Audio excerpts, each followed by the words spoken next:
has been gracious enough to agree to answer questions, verifying the go live date. We've had a lot of questions come in this week with some of the changes that occurred last week. So Shannon, could you take the time to go through that? It'd be wonderful.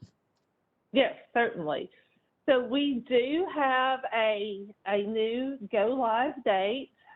We have aligned that date for REM implementation with the implementation date of the IDD integration. So that date is September 1st of this year, 2021.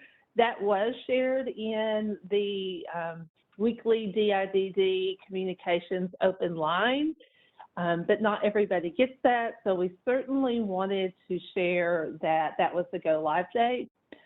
We currently have a couple of pilots going on that we are gathering information from now until that go live date. That's some of the work that's going on. And so there's a pilot that started on March 15th that is running for at least 60 days gathering information. And that is a pilot with providers. It's not a training pilot, it's just a pilot of the system and the processes. We have about 20 providers that are participating in that currently. And so we are, the MCOs and DID and TennCare are meeting regularly to learn from that pilot, to get information, and any changes that need to be made, we're making those along the way, and we'll make any changes needed to the protocols and the definitions. Then we have a second pilot that started this week. That is the Tennessee Quilt Institute pilot for the provider investigation training. That started this week. We have about 50 participants in that training. They're pilot participants going through the 8 modules for the provider investigation training, and we are going to be gathering information from that pilot and making any needed changes. That pilot will run from this week, April 19th, through the end of May, and then we'll make any needed changes and roll out the provider investigation training as soon as we can, hopefully no later than this summer, so that we can get that out and have people trained across the statewide for September 1st. Teresa, was there anything else that you wanted me to cover as it relates to the go live date? No, Shannon, I think that was pretty comprehensive and we appreciate it. Vicki, do you have anything you'd like to add regarding the provider investigator training? I know Shannon touched on it briefly. Just wanted to be sure there was no additional information. Yeah, I think in a little bit further down, we'll talk about in detail the provider training and give an update as to how the pilot's working and how we're going to be rolling that out. Okay, thank you. So I think next we'll go on to Tiffany in the training section. And Tiffany, I don't know if folks may not know you, so taking a minute to introduce yourself might be nice. Okay. Hi, my name is Tiffany Alley, and I'm the Investigations Training Coordinator for DIDD. Thank you, Tiffany. The first question we have is, we are being told to take courses in Relias, but we do not have access to Relias. How do we get that access? Okay, so the deadline to submit individual names for staff who needed Relias access has passed. However, for providers who did not previously submit names of people who need access, the provider will need to submit the names of 1 to 2 people to be trained as the Relias administrator for their agency. Each designated Relias administrator will be required to attend a 2-hour WebEx training. So once trained for that, the Relias administrator for that agency will be able to do the following things for their agency. They'll be able to create profiles for staff. They'll be able to assign the REM course available in Relias. The course is available. There's currently 3. There's the alignment video for staff. There's the reportable event form training for staff, or REF training, and the EMC training for managers. They'll also be able to deactivate staff once the training's complete, and they'll also be able to run reports for compliance and completion. So DIDD training will need to be sure that the profile is created for those who wish to be a Relias administrator prior to taking the trainings. And they're going to need to provide the following information for those who will need admin rights. They're going to need the first name, last name of the person, the last four of the social, agency name, job title, employment type, which means full or part-time, the user location, which is what region you're located in, and the date of hire. So there's a spreadsheet that can be used for multiple staff, and it's located on the REM webpage. And that can be emailed to the Relias Help Desk at didd.isqa@tn.gov. There's 2 trainings scheduled at this time. There's one on Monday, April 25th from 1 to 3, and there's one on Wednesday, April 28th from 11 to 1. There will be more trainings offered in the future. So I've been told that they can email the DIDD Relias Help Desk to ask for available dates and times. And just keep in mind that for best training experience, each session is going to be limited to about 6 people. Teresa? Sorry, I was on that elusive double mute that gets me every time. Also, I see Craig has asked a question over here in the box regarding submitting names early on for folks who wanted to be enrolled in the investigative training on quilts, and you have not received the email link yet.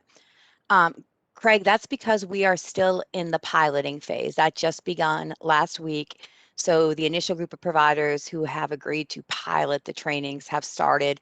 Following the pilot training, any changes or corrections or any recommendations that are made for changes will be done, and then the training will be finalized, and the information and the links will be sent out to the providers and the folks identified as the provider investigators. So just hold on a little bit longer. I promise you it's coming. Oh, wait, Craig, maybe you have a pilot person. I'm going to turn this over to Vicki then. Vicki, would you have any information, or Tiffany, about why Craig's pilot person may not have received the link? Yeah, as far as I know, and from the Quilt Institute, everyone that was identified as pilot participants were included and have received that email from the Quilt Institute. If you'll send me their name directly, I will reach out to the Quilt Institute and see if there's a reason, maybe it was a bad email address or something of that nature. We actually met with them earlier this morning, and there was no issues identified in that enrollment process. But send that information to me personally to vicki.loveday, LOVEDAY@tn.gov, and I will take care of that for you, Craig. Thank you, Vicki. And I'm sorry, Craig, we will definitely see what's happening there. But for anyone else, if you are not part of the pilot, you should not have received the email yet telling you how you can enroll in the Quilts Institute. I saw a question from one of my favorite people that I have just worked with for so long, and I think any subgroup in the past 10 years we've been on together, Mr. Don Redden. And Don, you said there is one trick question in the DSP training. Can this be revised as it is confusing and unnecessary? Don, if you can email that to myself, Vicki, what that question is and what you think, how you think it's a trick question, because that was not our intent. And we did, that the competency-based part was added based upon the pilot project, so that's new. So there may be some flaws. So if you can just email that information to Vicki and I, we will take a look, and Liz, or just one of us, whoever you want to speak with that day. We will look at that information and go back with you. All right, thanks, Dawn.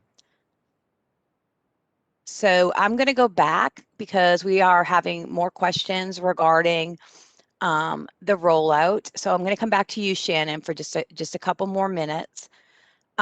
This question says, the ref shows effective date of July 1st, 2021, but it seems like other dates such as September are also floating around. And I think you previously had said that the date is now September, Shannon, when you gave the bigger great synopsis. When it is the official implementation date for the new system, which you said was September 1st, when do we start using the ref, which I believe you also said was September 1st, and then also when do we start investigating our own tier 2 events, which again, I believe would be September 1st. Shannon, can you verify that? Yes, that's correct. And we'll update the protocol and anything else that had an old date to the 9/1 date. Pending any changes, we may have some changes to the protocol based on the pilot. But if you are in a pilot, then you're using the ref. If you're going through the quilts training, you're using that training. But outside of being in a pilot, the official rollout date for the new reportable events form, for the protocol, for the training occurred before, but for the ref and for the protocol, that will be September 1st, 2021. Thank you, Shannon. Another question regarding the date. Well, I think the next question I think you answered as well, because it speaks about the dates changing on the forums. So I think we can move on, Shannon. I think that you hit all the rest of the questions in that area based on the comprehensive answer you've given. So we can now move down to the provider investigator training, which I know we're still receiving some questions in chat box regarding this, and we will get to those, I promise. Vicki, would you like to give an update on the provider investigator training? Sure. And this is what we rolled out on midnight, 4/19, and the provider investigator pilot training is expected to be completed on May 28th. This is to allow, again, as Shannon pointed out, that we have participants from all settings and waivers that will be completing the training and providing feedback. And based on their feedback, we may make changes to the material. Once the modules have been revised or any revisions or additions are made, the currently enrolled applicants, which is a lot of the folks that are in the chat box are wanting to know, at that time, they will start receiving a welcome letter, and they'll come through email. And that welcome letter will be from their actual assigned success coach. And that will be the person that will be assisting them through the training material, answering questions, and providing them with practice opportunities leading up to the last module, which is the assessment module. At present, there's approximately 674 applicants that have been approved for the training. And to move everyone through the training and provide check-ins with the success coaches through the modules as the training has been designed, the Quilt Institute has established a workflow to help meet the needs of both the provider investigators and to meet that new deadline of September 1st for the reportable event management. The learners will follow a timeline to afford the check-ins and the progress of the material through a 6 weeks sessions. That first week will consist of the first 2 modules, and then modules 2, 3, 4, 5, and 6, they'll have a full week to complete those modules. And then the 6th week will be module 7, which is the last learning module, and module 8 is the assessment. They also have 2 dates that they'll set up for check-ins with success coaches. Those are typically going to be on a Friday or a Tuesday, so that those learners that move through the material quickly can go ahead and do their check-in with the coach on that Friday, or for those learners that need additional time would be able to do that check-in on the following Tuesday. Is there anything else, Shannon, that you would like to add to that? Let me get off mute here. So the only thing that I wanted to mention is that the weekly check-in model, pending how it goes in the pilot, that is the plan that we'll move forward with when we roll out the training statewide, is to have the weekly check-in so that we're able to keep people on track, to touch base with people and move people along through the system. It's not just a pilot weekly check-in. It'll be the model and the structure going forward. Other than that, I think you covered it, Vicki. Thank you, Shannon. Vicki, now we're going to move on to the topic of investigation review and due process. First question, when the REM system goes live, what happens when a Tier 2 investigation is substantiated? What happens if you disagree with the Tier 2 findings both now and after go live? Vicki? Sure. The due process system that was implemented through the legislative rules on November 4th of 2018 applied to just the 1915C waiver and the ICS. At Go Live, it will apply to all waivers and ICS. This process has not changed, but it was going to afford Choices members and Employment Community First members and their staff a due process system. And the way this process works is that the DIDD investigative specialist is responsible for identifying perpetrators that have been substantiated in Class 2 events 3 times in a rolling 24-month period. Now, just to explain that a little bit, is that if a perpetrator is substantiated 3 times in one investigation, that still only counts as one substantiation for the purpose of going through due process. So it has to be 3 separate investigations. The DIDD investigation specialist will also be responsible for sending the perpetrator a letter of notice that they have been identified as having 3 substantiated investigations, and giving them an election form identifying for them the due process and what they choose to do in regards to following that due process system. Additionally, the investigation specialist will provide access to the investigative reports to the Office of Administrative Appeals and assist them as directed. If you want to know additional information specific to the rules, you can find those on the website of the Tennessee Secretary of State, and I'll also post that in the chat box for you. One other aspect that I want to share is the fact that providers, agencies, do not use the due process system because there's not a specific person identified as a perpetrator in the event. It's the agency's management as a whole. In those circumstances, a provider can request an investigation review committee to review that investigation. And that process is also detailed in the protocol that's located on the Reportable Event Management webpage.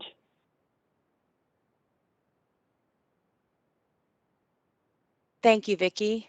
And again, I do encourage everyone to go to the REM webpage and to really, when you have a minute, try to look at the information. I know there's a lot and it may be hard to absorb it all, but most times if you have a question and we're not close to a WebEx, your answer can be found there, or your question can be sent to the REM mailbox. Vicki, I have one more question for you in this section. ISC agencies are not required to have trained investigators. Can I assume that we are also not required to hold PREPT meetings? I'm not sure how to try to say that without saying the letters. Sure. Yeah, we all pretty much just say it as PERT, but it is a little bit of a challenge if you try to enunciate each one. But this question is correct. The ISC providers are not required to hold provider reportable event response team meetings, which is what PERT stands for. Any informational findings for an ISC provider or substantiations of an ISC staff member would go through the appropriate DIDD regional office event management for resolution and remediation. Thank you. And Vicki, can you just take a minute? I know we've had some confusion on what ISCs are, what that role is. Sure. So, because it's very specific to the 1915C with that terminology. Could you explain just briefly? So ISC stands for Independent Support Coordinator, and for those folks that are in the ECF or Choices, you may identify this person as your case manager. And one part of the alignment is so that we can start getting some of our acronyms aligned as well. So hopefully that will have some resolution in the near future as well. Thank you, Vicki. Appreciate that. Oh, now it's Liz's turn. So Liz, First question, does any time a person supported is discharged from the hospital, do we have to submit another ref? References the planned and unplanned medical hospitalization on what makes an intervention reportable. Yes, Liz? anytime, can you hear me? Yes, ma'am.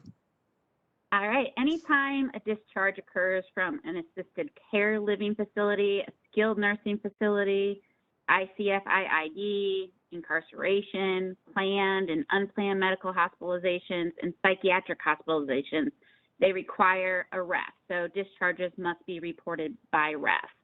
So what you want to do when you're submitting the ref, detailing a discharge, the date and time of the event should reflect the discharge date and time, not the date and time that the person was admitted. And the event description, you'll want to go ahead and include the details related to the original admission and then the discharge information. And that way we can match it to the originally submitted ref related to the admission. So if on the rare occasion, if it happens that the admission and discharge date happen to be on the same day, the information can be captured on one ref with the details noted in the description.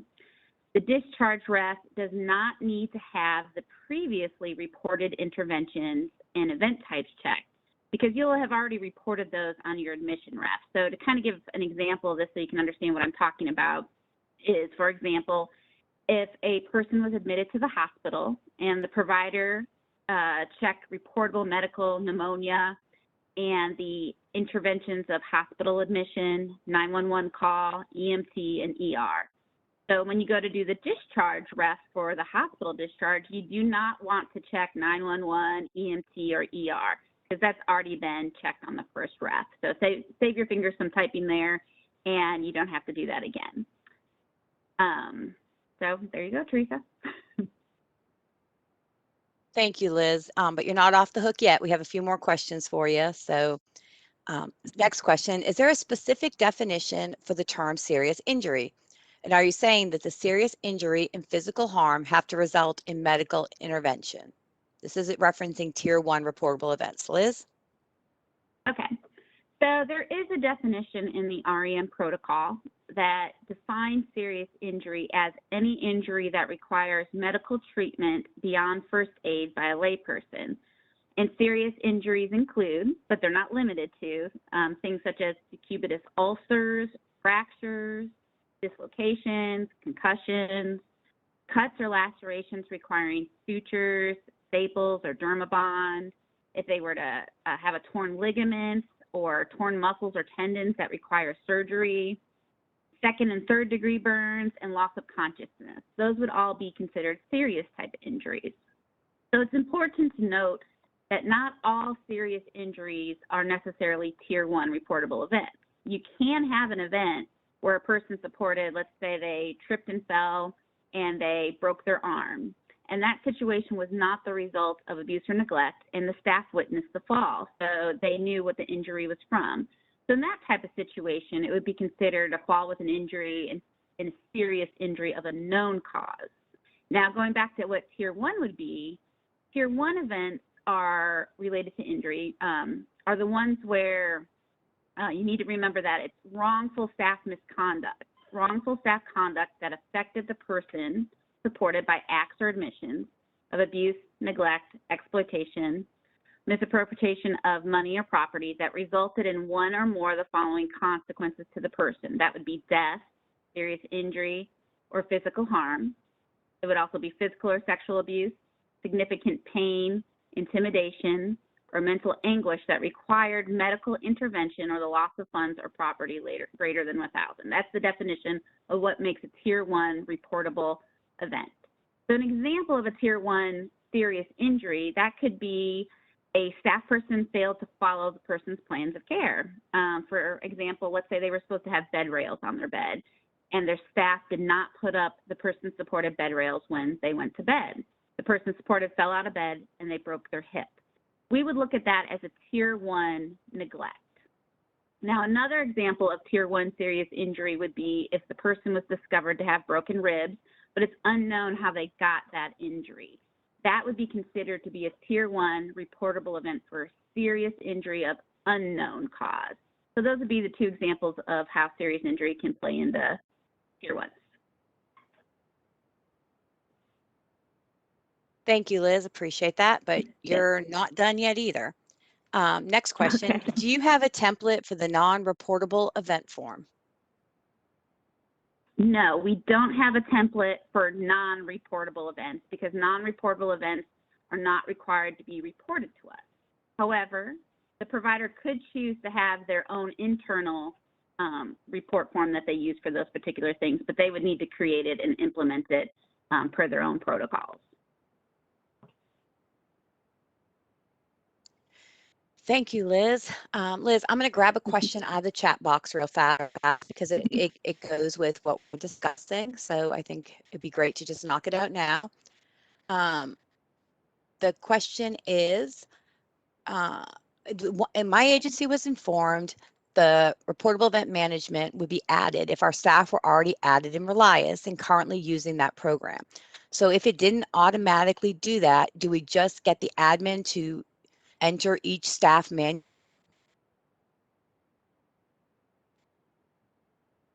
Oh, no, no. No, no, no, no, no. Oh, hey, did you hear my question, Liz?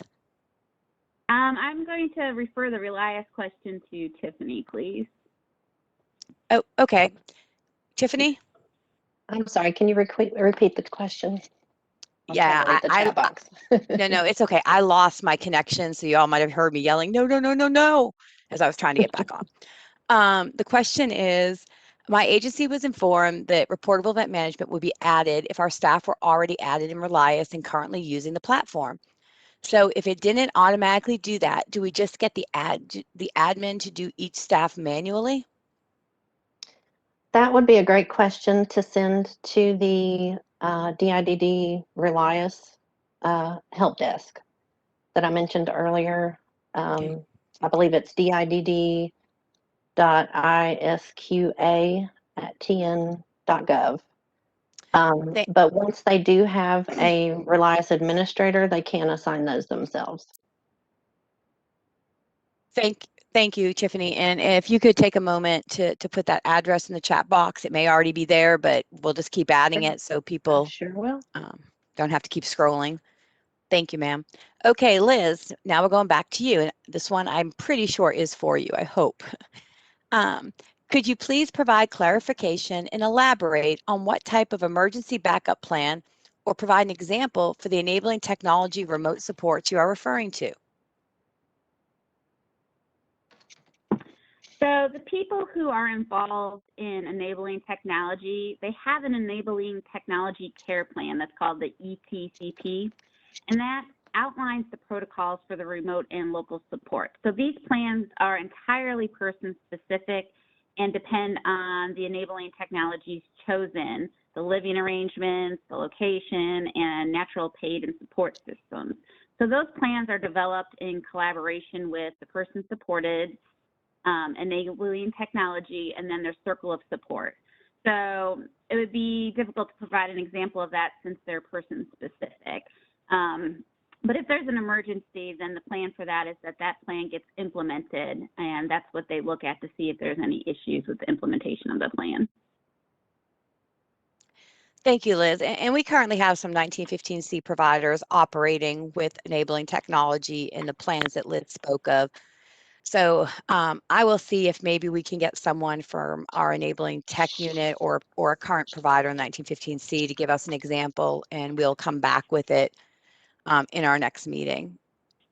So Liz, I am working with our self-determination waiver staff and families, as well as those in self-direction through PPL. And PPL, for those who may not know that, PPL is the support broker in the consumer direction within the ECF Choices program, as well as the self-direction within the SD waiver under the 1915C waiver system. Without a traditional provider agency, do you mind clarifying a few questions for me? Sure. All right, I had to do that. I had to pause for you. Or say yes. Reporters responsible for reporting events to DIDD that occur outside of service provision times.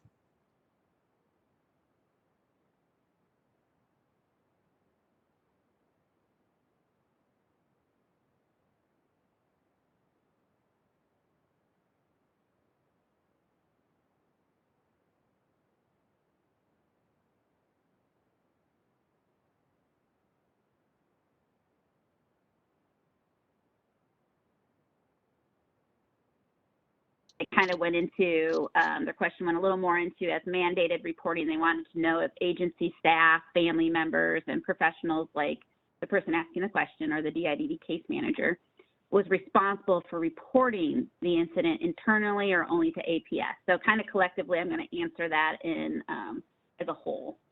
So it's important to remember that Tennessee is a mandatory reporting state. So the requirement for reporting would be the same for family, agency staff, and professionals like yourself who ask the question. So as a mandated reporter, you're required to report any known or suspected cases of abuse, neglect, or exploitation. So if this were to occur outside the provision of services and is not the result of a staff or provider action, you would still be expected to report it to the proper reporting authorities. That could be APS, that would be Adult Protective Services, Child Protective Services, or local law enforcement as needed. So depending on the circumstances, a ref may be required. So like for an example, if a person was hospitalized because of the result of abuse and neglect that occurred outside the provision of services, we would still need to know about the hospital admission, discharge, and the treatment, because you want to report those.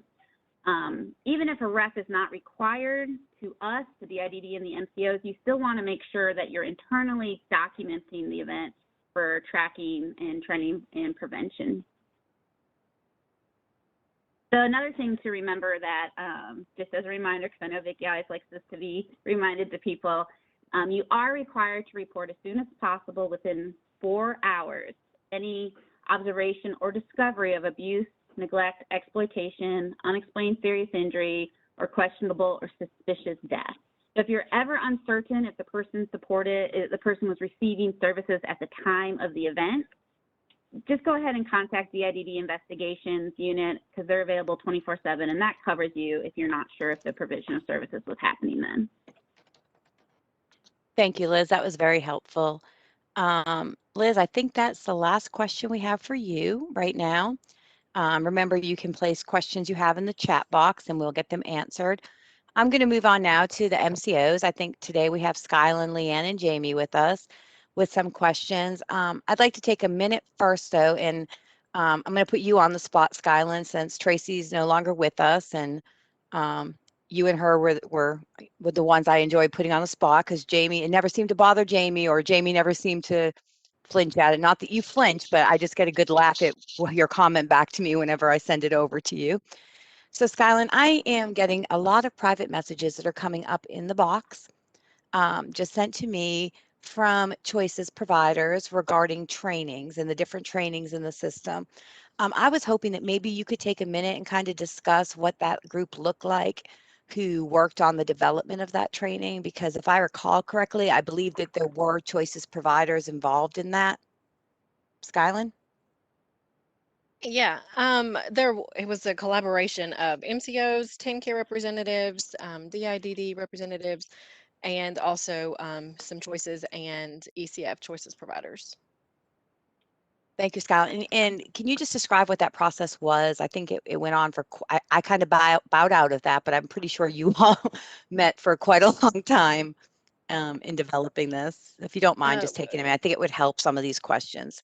So specifically for the provider investigation, or yeah, just the different trainings, the train, just all the different trainings would be really great. Thank you. Sure. So it really started with the provider investigation work group, and that was a collaboration. We all kind of met when we could meet in person. I miss those days. When we could meet in person, we all actually met weekly and just kind of walked through processes that are currently in place for ECF. We had Choices representatives, as I said, and then Tracy and I believe it was Stephanie with United, and Tracy was with Blue, and they kind of represented the Choices side as well from the MCOs with myself and ECF. So we just worked on doing, some crosswalks with the trainings that we currently have, and then working to develop the system for the provider investigation piece. And then from that, it stemmed to other work groups where we've helped to all develop some of the trainings that are implemented now. Thank you, Skyland. I think that was a little bit helpful. I know that this process has been happening for quite some time now, and that there were different other events that occurred along our timeline. So there were, changes that had to be made and people had to adjust. So that's very helpful, I think, for some of these providers. Now, I think there were some questions you wanted to actually address, Skyland, regarding importance of refs and being filled out in a certain way and the importance of HIPAA and things like that. So I'm going to mute myself and let you have it. Just whatever you want. Thanks. You said, let me have it like I'm in trouble. No, I said let you have it. Let you go on. Be quiet. I know. Okay, so what we're seeing sometimes, I think, just as a whole, is there's been selections of the incorrect or MCO that's been identified on the reportable event forms. I know from ECF. On the reportable event forms now, they're few and far between. I know there's the same concern with choices because we're getting regular conversations going on about just trying to figure out who the MCO is, especially from an investigator who may be looking and needing some information pretty quickly. So what we wanted to make sure of is that everyone is aware of who the MCO is. So as you're completing the reportable event form, please make sure that you're referencing the person's support plan. I know for ECF, that information is included in the person support plan. So it identifies who the MCO is. So as you're completing the reportable event form now, so in the current process, remember, because we're not trying to utilize the new process in that template until 9/1, or unless you're part of the pilot program. But so utilizing the same reportable event form for ECF choices and the same critical incident form for choices, please make sure that you are including the correct MCO because we are seeing that occurring a little more frequently. It had kind of calmed down for a while, but it's kind of picking back up. And I think it's just a part of all of this new information that everybody's receiving. But stick with the old until you know about the new, and we'll just continue to work together to ensure that we're relaying the information appropriately to you as well. So if you're feeling as though you're not aware of who the MCO is, please reach out to us, respecting HIPAA, of course, but if you're not able to find the information that you need, please try to follow up with that person's support coordinator, care coordinator, at least, or you can always just shoot us an email in our inboxes that are provided. Thank you so much, Skyland. That was extremely helpful. So Jamie, Leanne, I don't want to leave you all out. If you have something you would like to add, I just had some enjoyment in telling Skyland. It's all you. You're on. Skyland nailed it. She did. Yep. She's a champ. I think she She's covered a it real all. good sport. I enjoy it. Thank you. Okay. Oops. Leanne, did you have something? I'm sorry. You popped up on my screen. No, I think Skyland covered all that. She did good. Thank Nothing you. to add. Nothing to add. Do any of the MCOs have anything else on any other topics they'd like to take a few minutes and speak to since we have an open forum? I think. Oh, you go ahead. Okay, and we may be going to say the same thing, so tag in. I know that we have gotten some comments back, and some of them have come to the MCOs and some of them have come to DIDD about concern that some of the training addresses services that you may not provide. And just as a reminder, we are aligning the processes. So this training is designed to meet the needs of all service providers, ECF choices, waiver. So this process is going to replace the current reporting process when everything goes live on 9/1. And so for some providers, that means there's going to be more events that require reporting, something that you may not have been reporting in the past.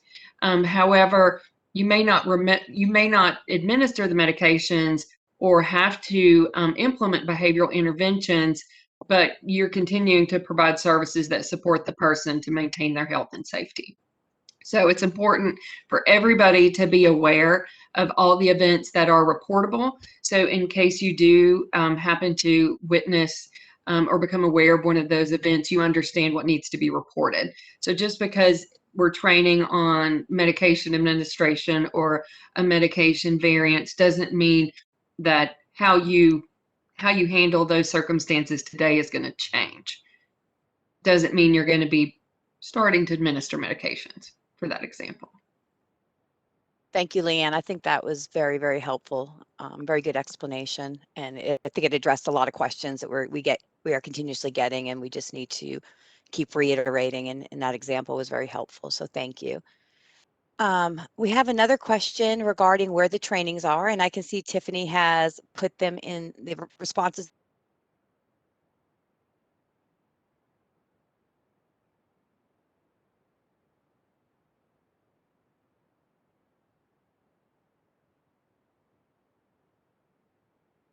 Sure. So we have the DSP video, the REM video for DSPs. That's on both Relias and on the REM website. We have the REM training for executive staff and management. That's on the website.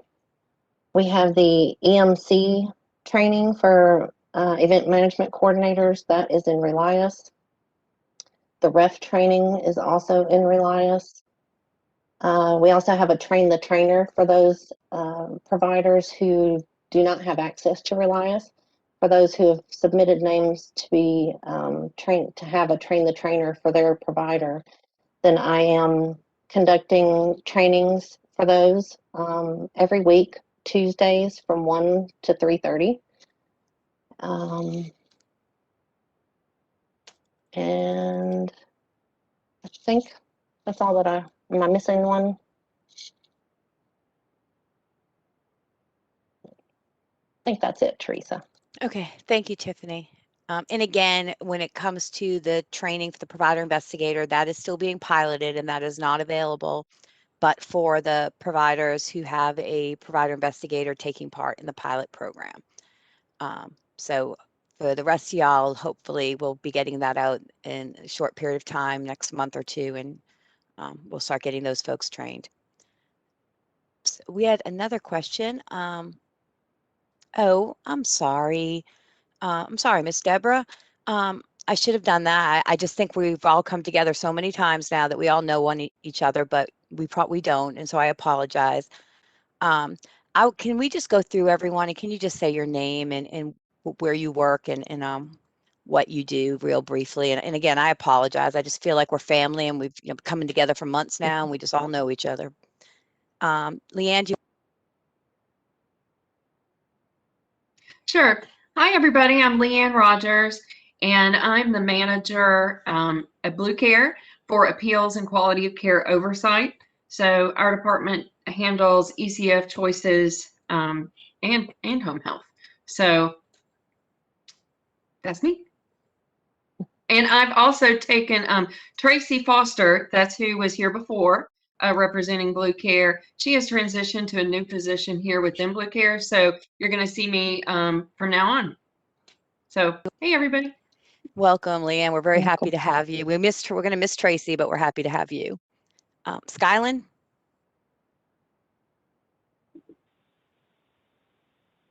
My mouse forgot how to work. That is crazy.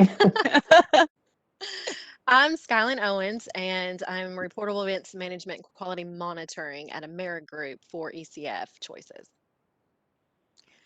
Thank you, Skyland. Jamie? Hi, I'm Jamie Westerhoff with United Healthcare. I'm the quality management, or quality manager rather, and I work with Choices and ECF Choices. Thank you, Jamie. Vicki Loveday? Hi, I'm Vicki Loveday. I'm the Director of Protection from Harm, and I oversee both the DIDD Investigations Unit and the Reportable Event Management Unit. Thank you, Vicki. Jason Allen? Hello, I'm Jason Allen, the Director of Investigations for DIDD, and oversee the investigators, investigation specialists, or investigation coordinators rather, throughout the 3 regions in the state. Thank you, Jason. Tiffany? Hello, my name is Tiffany Alley, and I'm the Investigations Training Coordinator for DIDD. Thank you, Tiffany. Liz? Hi, I'm Elizabeth Duhack, and I am the DIDD Director of Reportable Events, so I oversee the reps that everybody sends in.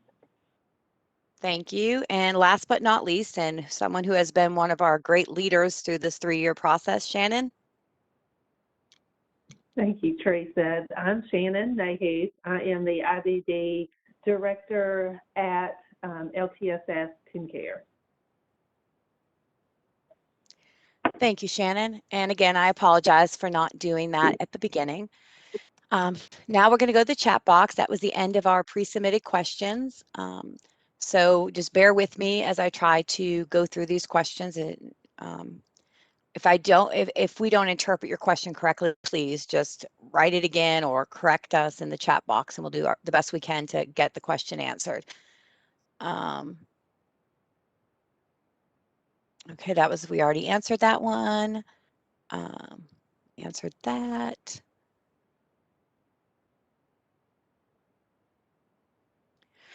Okay, the next question. Does the required reportable event form for hospital discharges apply to traditional CLS as well? These requirements are all encompassing. Oh, well, someone answered, but I'm going to let you, either Liz or Skylin or Jamie, whoever wants to take this question. And don't fight over it. What was the question? I knew it would be you. I love it. I just wanted to know, and then Jamie and Leanne Then Jamie can answer, right? Yeah. Does the required I'm giving them some time. Yeah, good job. Does the required reportable event form for hospital discharges apply to traditional CLS as well? Yes, it does. It will apply to all supported choices, ECF choices, and additional waiver members for the reportable event process, and that would include those individuals that reside in a CLSO. Okay. Thank you, Jamie. Craig has asked another question about he's getting reports that the reportable event form link in Relias is not landing on the actual form. Craig, we will take that back. Liz or Tiffany, please, one of you follow up on that, and we will get that corrected if there is a problem. And thank you for letting us know of the potential problem, Craig. It is appreciated.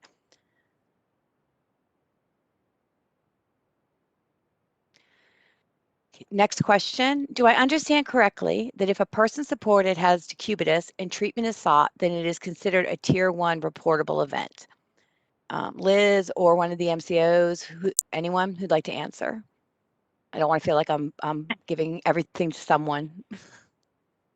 That was just an example of a serious injury. We weren't saying that it was necessarily a tier 1 event. It was just an example when we were talking about, there was a question about serious injuries. So I listed off things that are considered to be serious injuries. So that does not mean that a decubitus ulcer is necessarily a tier 1 event.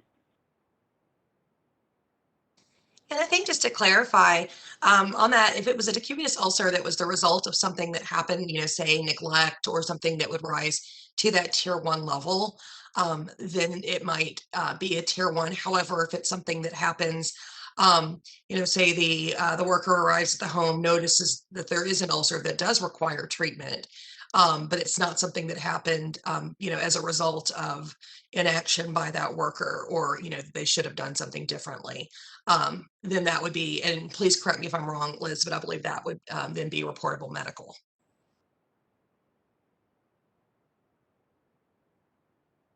Liz, would you like to verify, please? Yeah, let me add something there, Teresa, if you don't mind. This is Vicki.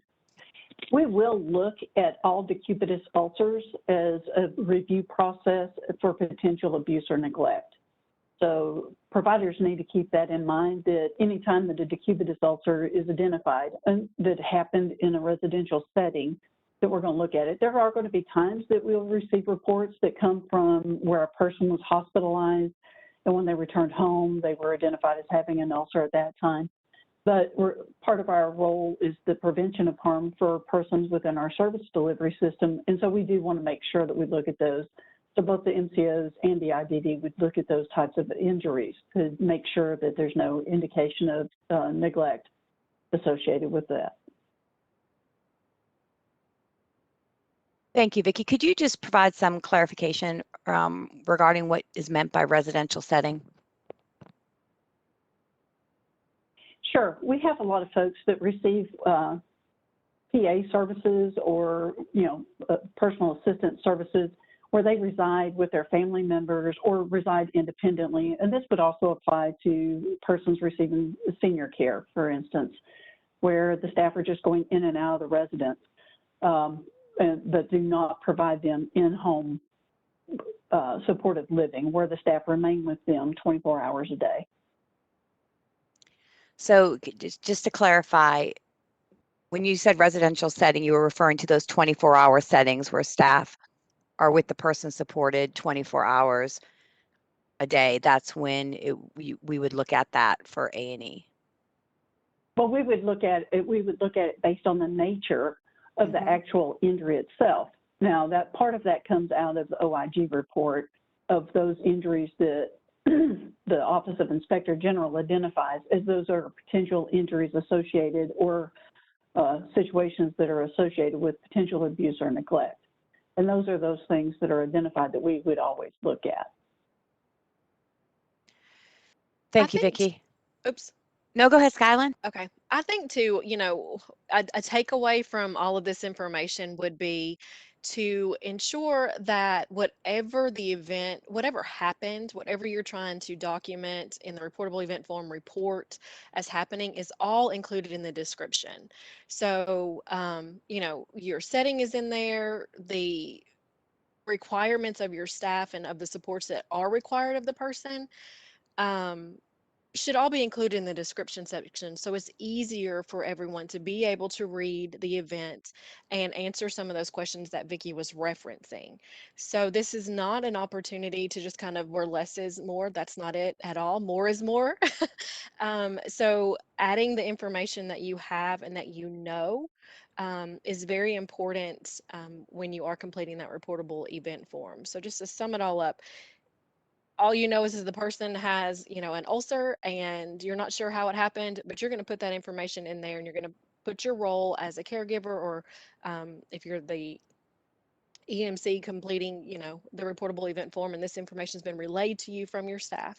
You're asking those questions to be able to provide a clear description of the event so that it's able to be reviewed in a timely manner and acted upon as needed. Thank you, Skylin. That was really helpful.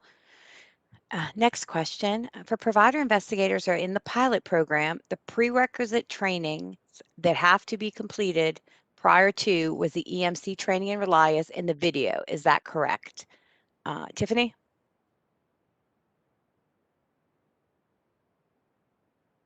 I'm sorry, I missed the first part of that question. For people who are taking the provider investigator training, with the prerequisite trainings they had to complete, did they have to complete EMC training in the video prior to taking the provider investigator training? They would need to take the REF training. REF training as well? Mm-hmm. Okay, so just to be clear, it is the video training for the DSPs, which is either on the internet, on our website, or is in the Relias system, and the REF training, which is in the Relias system, as would be the trainings that would be required prior to the provider investigator training? I don't think, Vicki, can you help me out with that one? Sure. If we look at the timeline of what we've already posted as to the completion date for viewing the video, all current employees should have viewed the video by May 15th, I believe is the correct date. And of course, that should be completed before we even roll out the provider investigator training to the general population. The 647 is already registered. Also, we have asked everyone to go ahead and start the reportable event form training, and so that everyone has been trained and is ready for the go live. The initial date was, of course, July 1st, but will now be September 1st. Those are additional trainings that the provider investigator are required to complete as part of their employment with a provider entity. However, they are not required to be completed prior to enrolling into the provider investigator training at this time. But they will be required as part of their training curriculum and would be subject to review by a QA or any other survey. Vicki, would you say that viewing the video and taking the ref training prior to the provider investigator training would be helpful? Absolutely, and that's one of the reasons why we put that out there as quickly as possible, so that that would give them actually a head start. One of the modules that they'll deal with is going to be what's part of the protocol now. So if they have that introduction and they start the provider investigator training, they're already going to get a step up in the process. The module 2 of the provider investigator training is on dignity of choice. So again, if they want to start preparing for that provider investigator training and just have an understanding, and that it would also help them to move through the material quicker, is if they would also read that dignity of choice protocol.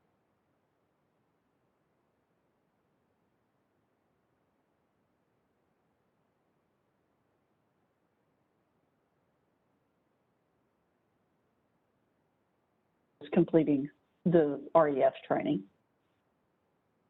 Thank you, Vicki. Vicki, I'm going to keep you here for a minute. If a provider agency needs to change their provider investigator for some reason, how do they go about doing that? Sure.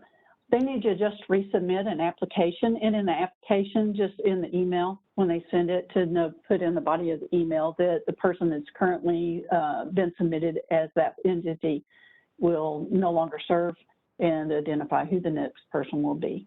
We'll have to go through and process that application as well.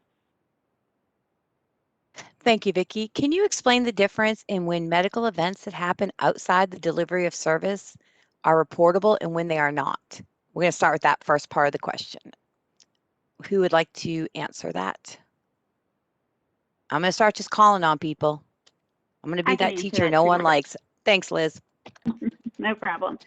So the thing that you need to remember about medical events is they're reportable if medical treatment occurred, and it occurred at the emergency room or urgent care facility.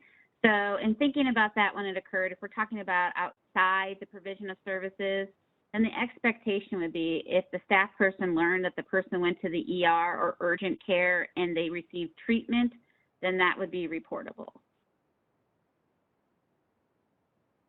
Okay, Liz, and the next part of the question has to do with one of all of our favorite things, which is the matching of the ref to billing, which came about as a result of the OIG reports that took place in New England. So Liz, if it is not reportable, will the provider be contacted by DIDD to submit a ref when we're doing our billing matches? It is possible that if during the billing matching that we do, if we have a question, we may need to follow up with the provider, yes. Thank you, Liz. Next question. Per the training, a reportable behavioral psychiatric event, wow, that was a lot of words. A reportable behavioral psychiatric event includes a behavioral crisis requiring protective equipment, manual or mechanical restraints, regardless of type or time used or approved by the plan of care. All takedowns or prone restraints are prohibited. The example given states staff use an approved crisis intervention plan technique of blocking the person supported from hitting the staff. Does this mean that the use of response blocking, which can be used outside of a crisis intervention prevention technique or even a BSP, is now reportable?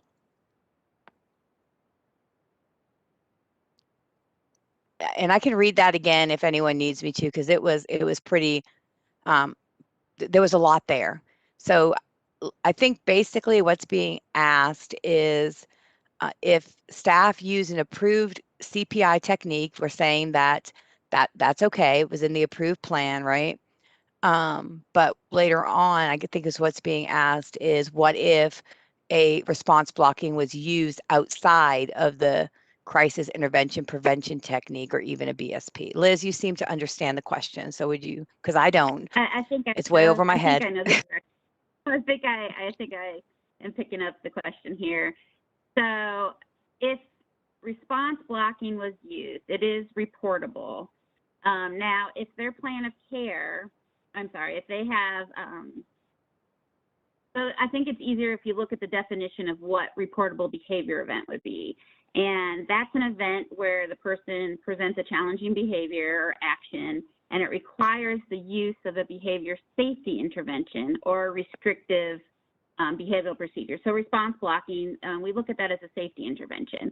But one thing to note that part of the definition says that that is not captured as an appropriate response in the plan of care for the person supported in their behavior plan, their person-centered plan of care, things like that. So the event would be reported if they utilize a behavioral safety intervention or a restrictive behavioral procedure that's not stated or instructed in their PCSP or their BSP. So if it is in one of those plans and it doesn't fall into another type of reportable category, then you would not have to report it. Now, if it was utilized and it's not in their plan, yes, that's an intervention that you do need to report. Hopefully that answered what his question was. I hope so. Let me just give you that last bit of that question, just to be sure that you feel you've answered it all. A lot of BSPs, behavior support plans, use response blocking as an intervention, and its use involves a person coming into contact with the person's hand or other object, pillow, blocking pad, etc., and that does not involve any type of manual restraint. So, Liz, that is reportable? According to our behavioral unit, that would be considered a type of response blocking. Okay. Thank you, Liz. Yes. Sorry. Thank you. No, that was very good answer. Thank you. Okay, next question. Per the training, physical aggression with or without injury is considered a reportable event. If a person has a behavior support plan that includes physical aggression as a target behavior, does this mean that each time an episode of physical aggression occurs, a reportable event form must be completed? Liz, you're still on my screen, so it's you. Yeah, and that falls to the same response that I just gave. So if it was physical aggression and there was an intervention used, it would be reportable. Now, if it was an intervention that was not captured in their plan of care, then it would be reportable. Now, keep in mind that if they, for physical aggression, it's considered to be reportable if they hurt somebody. I got to remember what it is. Give me 1 second to pull up the ref here. I'm sorry, I'm mixing that up with sexual aggression. Physical aggression is, like I said, that if they use a behavioral safety intervention or restrictive behavioral procedure that's not captured in the plan of care, then it would be reportable to us. Sorry, I was thinking of sexual aggression there. All sexual aggression is reportable regardless. Thank you, Liz. Liz, we have a similar question. Per the training, the use of blocking pads is considered protective equipment and is a reportable event, even if the use of blocking pads is included in an approved behavior support plan. As stated above, the use of blocking pads has been considered response blocking as a person comes into contact with the pads, and the pads are not used as a form of manual or mechanical restraint. Per current definitions, does this mean that every time blocking pads are used, even when included in an approved BSP, a ref must be completed? No, this goes back to the same response that I gave before, that if it's documented in their behavioral plan or one of their plans of care, that particular safety intervention or behavioral procedure would not need to be reported each time if it's captured in their plan of care as an appropriate thing to be doing.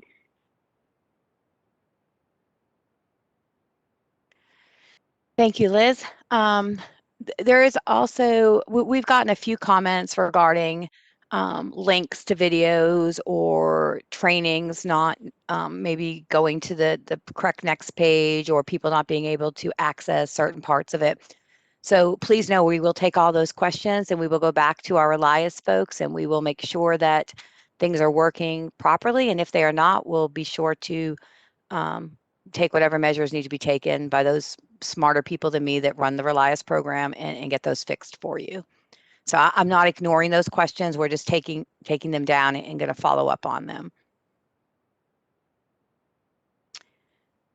Okay, when is the actual due date for the Relias DSP REM trainings? Tiffany? That due date is June 20th. Thank you, Tiffany. Mhm. Next question. Okay, now that is a really good point. I'm sorry, I can read this and you can't, and I'm talking to myself. Jeff has said it would be helpful for y'all to have a phone email directory of all the guys. I'm assuming it's all of us who are on the panel, so that they could have a contact for support when we go live. And I think that is a great idea, and we will get that for you. And we will post that up on our website. I think a lot of that information is there, but we'll get it in one spot and just say, call Skyline if you have any questions post September 1st. So next question. I'm sorry, this thing jumping around on me again. How is the admission to behavioral respite recorded? Would it be coded behavioral crisis requiring crisis intervention? There are times a person may be admitted to behavior respite when there is not the involvement of crisis intervention, CIT, law enforcement, etc. Hey, Vicki, I'm going to go to you on this one. You or Jason, because you have quite a bit of experience with these type of situations, and hopefully one of you can answer. Vicki? And I apologize. Can you repeat that question, because I can't find it in the chat box? Yeah, that's okay. A lot of these are coming just to me, which can make it a little bit harder.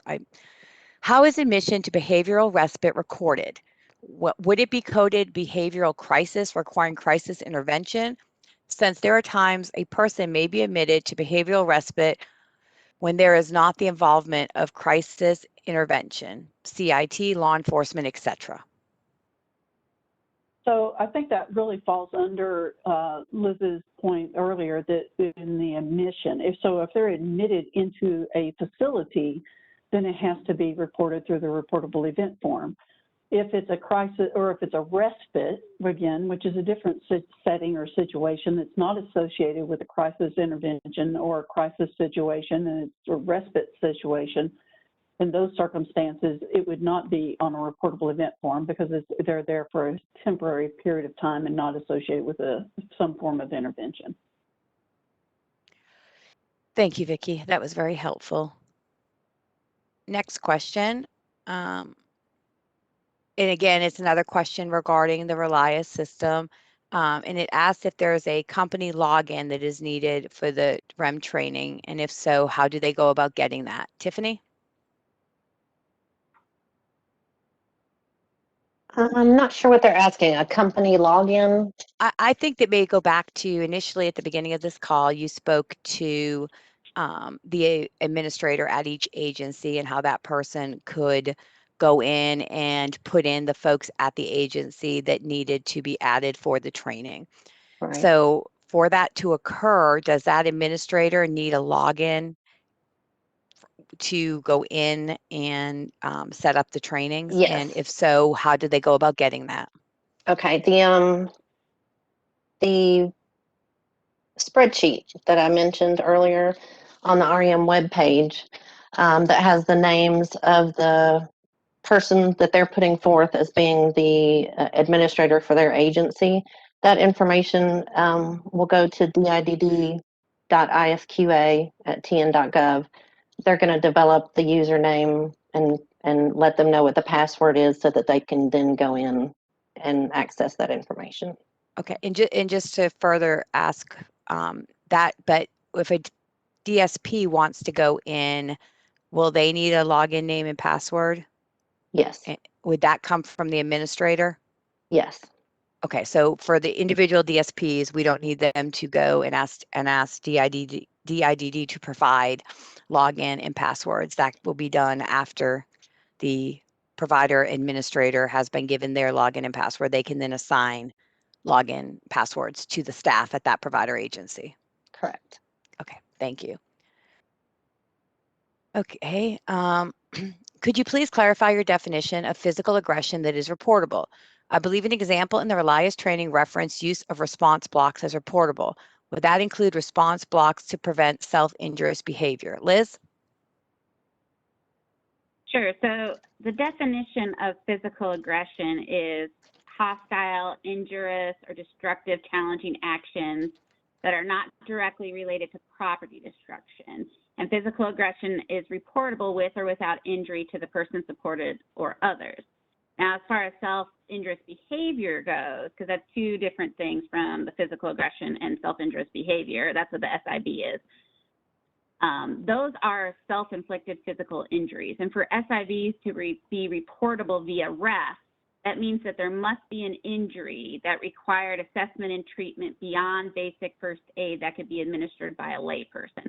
So if someone's engaging in SIBs where they're scratching themselves, we wouldn't expect a REF for all that because that was something that basic first aid could take care of. Now, in the question where they had, what about response blocking used to prevent SIBs? Again, the SIB would only be reportable if they had to have the treatment to take care of whatever injuries they occurred. Thank you, Liz. Next question. It is in regards to insect bites.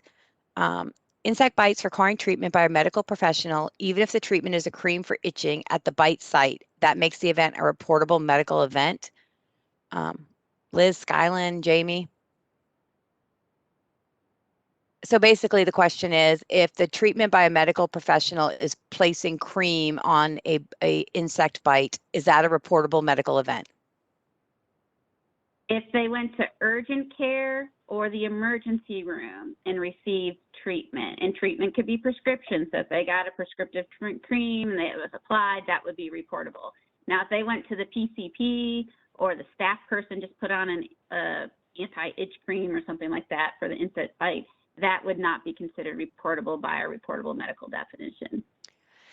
Thank you, Liz. It seems to all go back to that urgent care situation that we speak about a lot and provide clarification because it is a difficult, one of the difficult ones to understand. Now, Liz, I think that you developed a chart, a kind of diagram on reportable medical that is on the website. So that might be a good place to go if you have questions about what is required under different situations.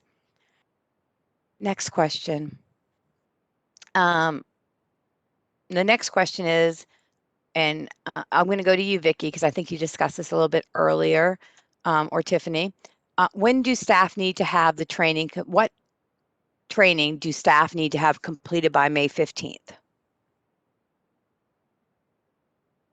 So the direct care staff, the only training that they are required to have completed by May 15th is the REM video.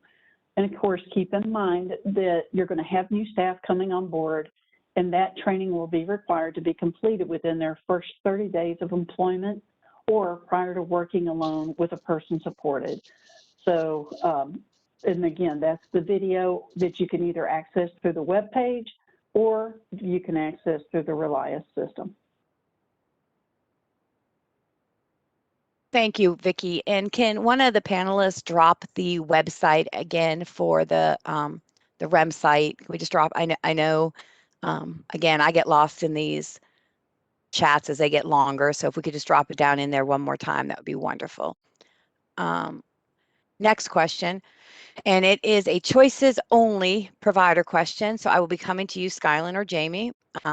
Just whichever one of you feels they know the answer, just jump right in. For choices only providers, if we discover an event that happens outside of hours of provision, does that become a reportable event?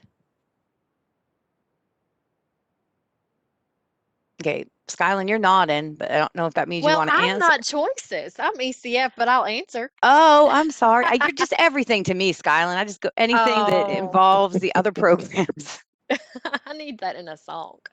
Okay, so yes, it would be reportable. So remember, if someone goes to the emergency room over the weekend and you come in on a Monday, or your staff comes in on a Monday, and the person says, I was just in the emergency room, I don't know, received some kind of a treatment there, right? Because that makes it reportable. They received treatment in the emergency room. They tell your support staff, then it is reportable. Even if your staff was not in the home during the weekend when the person went to the ER and received some kind of treatment. Now, if they just went to the ER, wait, should I just leave that and not muddy it? Or should I go on? Yeah, do whatever you feel that the choices providers need when you're not. I'll just leave it. I'll just leave Okay. it for now. Yeah. Well, I'm going to go on to Jamie, and hopefully, Jamie, I don't get it wrong with you as well, because you all are just my MCO contacts for this whole REM implementation. So, Jamie, would you like to add something to that, or are you involved in choices? I am, and Skyline has it right. If it is something that was, discovered when the worker shows up, and it's something that they did go, to the ER and receive some kind of intervention or treatment, then that would be reportable. Yes. Similarly, if the worker comes in and notices that the supported person has, if there's, say it's a CLS home and there's some kind of concern regarding medication or medication error that resulted in the need for treatment or additional medical attention, things like that be reportable. Thank you, Jamie, and thank you, Skyland. I'm really happy we have you all on here, because otherwise we'd be skipping a lot of questions. Next question, will there be a link to this meeting for the employees who could not participate? Yes, there is a link to all of these WebExes on the REM webpage, when we pop that address in again within the chat. So yes, you can go on and listen from the first one through today. Just grab yourself some popcorn and you can binge watch through these WebExes. Next question. If an individual has a seizure disorder with documentation showing that historically their seizures are more than 5 minutes, and with a seizure protocol beginning after the 5-minute mark, will we still need to report, or does that fall under the chronic category? Liz? Hi, great question. We actually do track seizures as one of the things that we track in trend, and we track seizures that progress up to status can never say this word, but epilepticus, I believe is how you say it. The nurses might want to correct me here. And what that means is we would track that, so you would need to report that. Thank you, Liz. MCOs, do you have anything that you would like to add? I think that and if any of you, I don't know if any of you are nurses, and I apologize, I knew Tracy was, but does anyone want to add anything to that, or add anything to the chronic condition part of that question, or are we good? This is Leanne.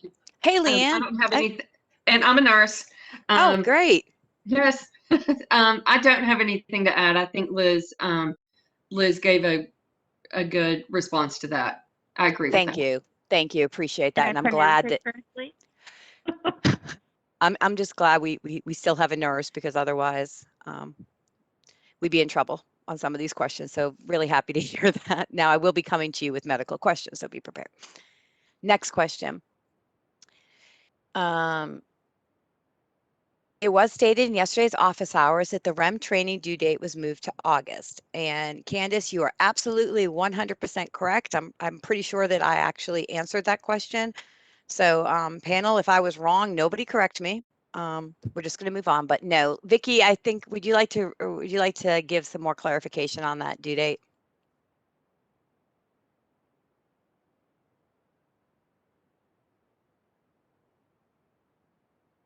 So yes, some of the training that wasn't already required to have been completed once that due date was changed from July 1st to September 1st, those trainings were moved back to August. For those trainings that were either imminently due or had already passed the due date, those trainings were not changed. Those due dates were not changed.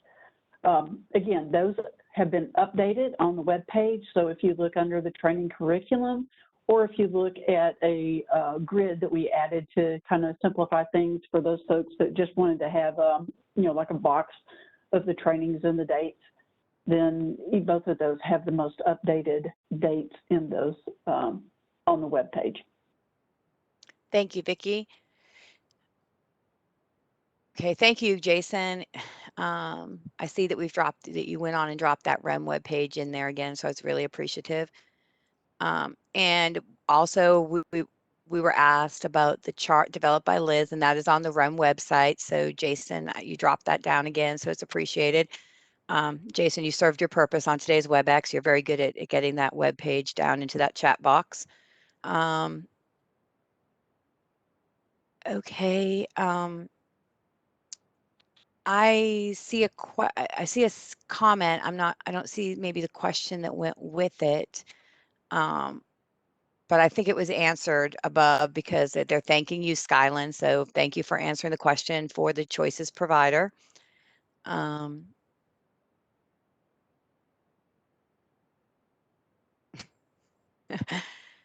Like someone actually, you were told to muddy it, Skyland, on that last question. The person just left the DIDD world and entered strictly choices world. So I think you can see the comments as as one of the panelists. If not, we will send that on to you and ask, maybe you can just reach out to that provider independently, Skyland, and muddy the water for her a little bit. Be appreciated.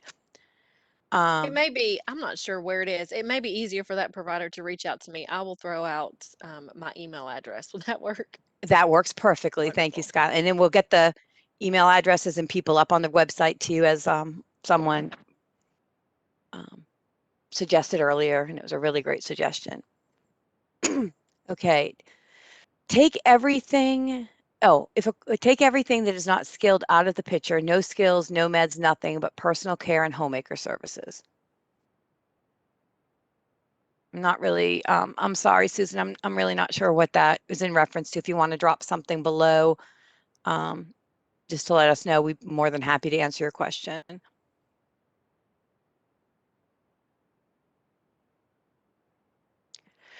Can you provide a training regarding ICF reporting requirements? We can.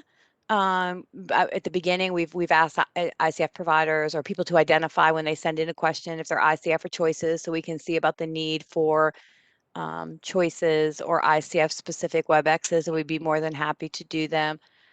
Liz, is there any differences between the required ref reporting for ICFs and those for home community-based waiver providers? No, it's the same reporting requirement. Right. Now, ICFs may have different reporting requirements in regards to their tags from CMS, but those are not anything that we have here that need to be reported. It's just one ref, one reporting system. So, but if the person who asked that question has concerns or specific questions, please send them in and we will look at that, and we'll look at based on how much interest we get in questions of having a separate ICF or another choices WebEx. All right, next question. So to clarify, a seizure that requires a trip to the ER is reportable even if noted as a chronic condition in their plan. Liz and Leanne, I think that the answer to that question was yes. Yes. Yeah, okay. I think I see Leanne nodding up in the corner of my screen. Thank you. Okay. All right, y'all, I am not seeing any more questions in the chat box. I'm going to quickly check the Q&A because I think there may be a question or two pushed there. And just again, Shannon, I know we did this at the beginning, but I think we had people who joined late. So could you just take maybe the last 2 minutes that we have left and just again discuss the new implementation date so we make sure everyone fully understands what the expectation now is for implementation? Sure, I'd be glad to. So we have a new implementation date for the Aligned Reportable Event Management, which is September 1st, 2021. That aligns with the September 1st date for IDD integration. And I had explained this earlier, but I'll just go ahead and elaborate a little bit. That 9/1 date will allow for both of the REM pilots that are going on currently to conclude and for us to get feedback and make any changes needed. The two pilots that are going on is just a provider pilot on the process, and then we started a pilot this week with the the Tennessee Quilts Institute for the Provider Investigation Tier 2 training. That pilot is running through the end of May. Thank you, Shannon. I think that helps a lot. And I think that the main message we're hoping folks get today and through other WebExes we're having is exactly what Shannon said, that the implementation date has moved to September 1st to align with one system implementation. So we're not breaking up the different aspects of that.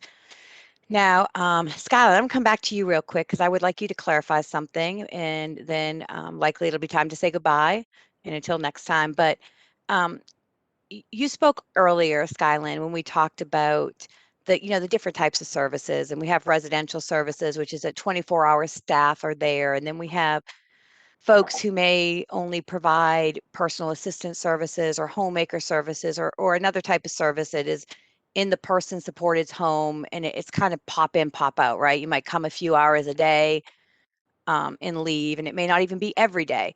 So Skyland, I think earlier you spoke about the reporting requirements aligning, whether it was for that 24-hour service or popping in and out for homemaker or personal aid services. So could you just go through that one more time? I'm getting some private questions regarding that. That was Leanne, actually, but I will Oh, well, try to good. summarize. Oh, good. Let Leanne go. Yeah, I'm so sorry, Leanne. Go on, Leanne. I got to stop doing that. I just always think it's Skyland. But Leanne, if you could go through that again and just so people fully understand the expectations for just those homemaker personal aid services. I don't know who, but I don't remember that I talked about that. So I don't think that one was me, Skyland. Oh, I'm sorry. I think that we were talking about, the Sorry. expectations. It's okay. We were talking about the expectations of providers, even if you didn't necessarily provide all of the services like med administration Oh, or the behavioral intervention yes. piece. Sorry, that one was me. I'm sorry, I misunderstood the question. That was my fault. I apologize. No, that's okay. That's okay. I was trying to kick that one back to Liz, and that wasn't right. Sorry about that. Yes, that if you're a choices provider or providing some of those services that aren't included in some of the scenarios and some of the reportable events, we're including those just so everybody is aware of those. So if you do become aware of one of those reportable events, you would understand that it's still reportable. It doesn't mean that you're with the implementation of this new alignment process that's going to change the scope of the services that you provide. Thank you, Leanne. And just to add to that, because I haven't done it yet in this session, so I need to, because the lawyer inside of me is coming out, and that's as terrifying as it sounds. But what I think we need to remember here is it doesn't matter the length of time that the staff are spending in the home. It matters what they observe and the fact that they are mandatory reporters, right? So if you're in there for 5 minutes and you observe something, it needs to be reported. If you're in there for 24 hours and you observe something, it needs to be reported.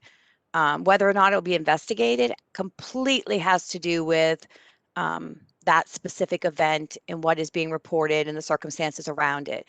But Tennessee is a mandatory reporting state. So if you're in there to fix lunch or you're in there to provide a tube feeding, you need to report. So I hope that helps a little bit. And I'll go back to being nice Teresa, non-lawyer Teresa for the rest of this. But all right, I don't see any other questions in either the chat or the Q&A box. So and we're right at the 2:30 mark, and so we may have actually got it all done within the time frame allotted. So thank you all. Thank all the panelists. We appreciate all y'all coming. Again, these recordings are up on the REM website. If you have specific questions, just send them to any of the panelists and to the REM mailbox if it is a question you would like to have addressed at one of these WebExes. We appreciate all y'all's time, and we'll see you back in a couple of weeks. Y'all take care. Be safe out there. Thanks.